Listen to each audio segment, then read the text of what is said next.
What's up, guys? It's your boy Zion, and I'm bringing you another No Man's Sky video. In this one, I want to talk about some not so recent news.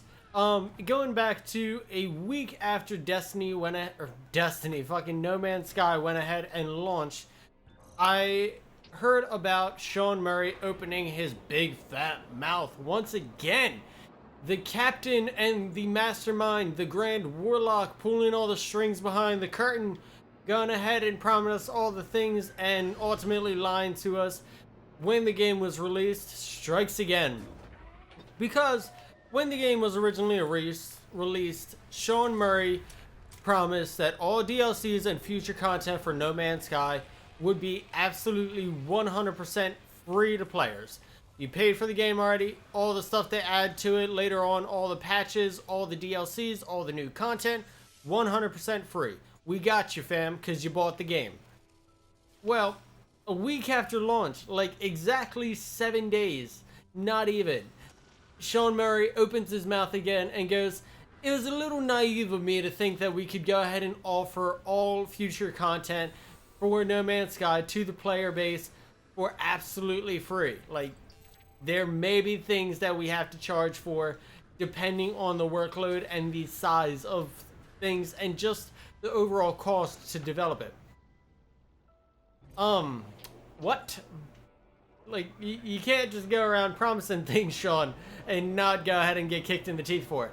So with this one, it just goes to show they don't really know what they're doing, or at least Sean Murray doesn't, and it just goes to show the problem with having one of your main developers be the spokesperson for your game, because he's basically going to talk about his envisioned game and not the realistic nuts and bolts what we get game.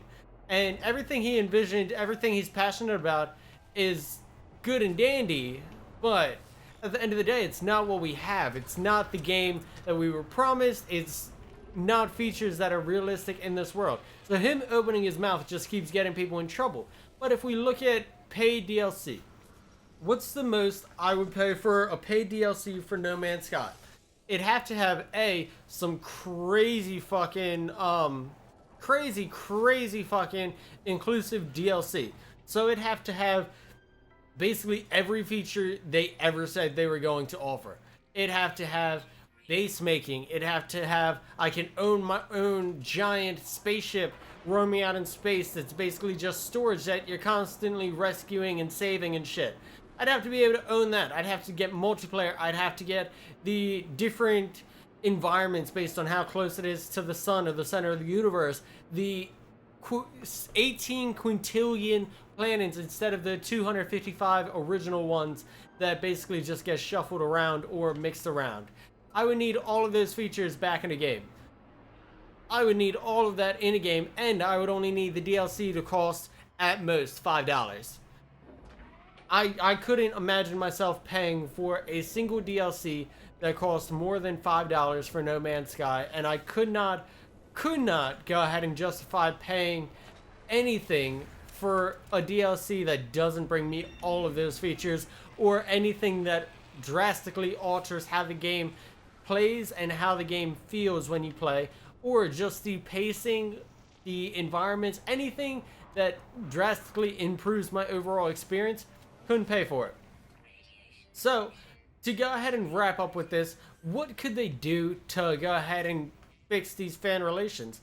Now, Bethesda's spokesperson does it perfectly. He goes ahead and he talks just enough to hype up his games, but he doesn't go ahead and overhype them. He doesn't go ahead and promise features that aren't in the game. He barely talks about the features at all, and he's like, "This is the thing.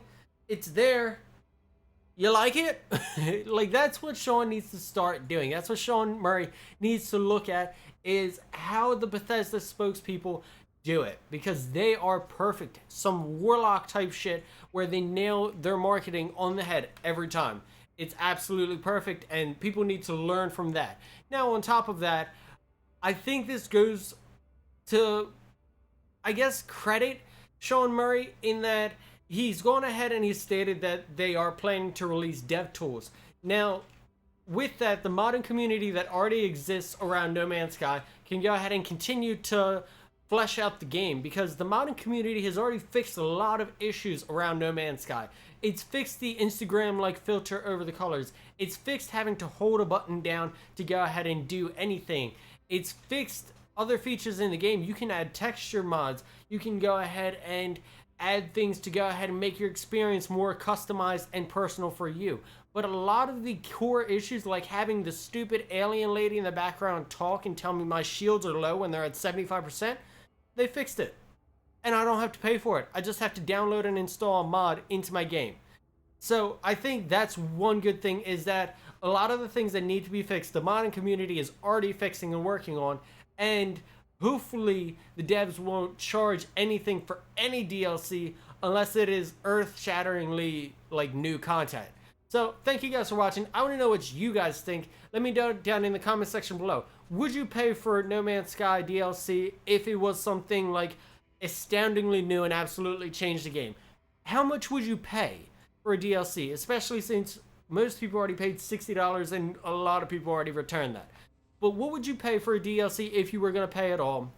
And what would some of the things you would need in that DLC? So let me know down in the comment section below, guys. If you guys enjoyed this video, make sure to leave a like, a comment, a favorite, and subscribe. And as always, I'll see you guys later. Peace!